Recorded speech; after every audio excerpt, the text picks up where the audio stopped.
శుక్రగ్రహ అధిపతి లక్ష్మీదేవి. శుక్రవారం అనేది లక్ష్మీదేవికి అంకితమైన రోజు. శుక్రగ్రహం సంపద, సౌఖ్యం, అందం, ఆనందానికి ప్రతీక. అందుకే శుక్రవారం లక్ష్మీదేవిని పూజిస్తే ధనప్రాప్తి, ఐశ్వర్యం కలుగుతుందని నమ్మకం. ఇంట్లో శుభశక్తి పెరుగుతుంది. శుక్రవారం చేసిన పూజ వల్ల నెగటివ్ ఎనర్జీ తగ్గుతుంది. ఇంట్లో శాంతి, సుఖం పెరుగుతుంది. కుటుంబ కలహాలు తగ్గుతాయి. అందుకే చాలా ఇళ్లలో శుక్రవారం వ్రతం చేస్తారు. స్త్రీశక్తికి ప్రత్యేక రోజు. లక్ష్మి, దుర్గా, పార్వతి ఈ ముగ్గురూ కూడా శక్తిస్వరూపిణులు. శుక్రవారం స్త్రీశక్తి బలంగా పనిచేసే రోజు అని శాస్త్రాలు చెబుతాయి.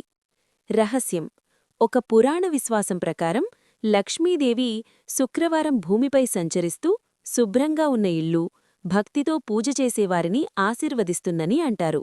అందుకే శుక్రవారం ఇంటిని శుభ్రంగా ఉంచాలి. సాయంత్రం దీపం వెలిగించాలి.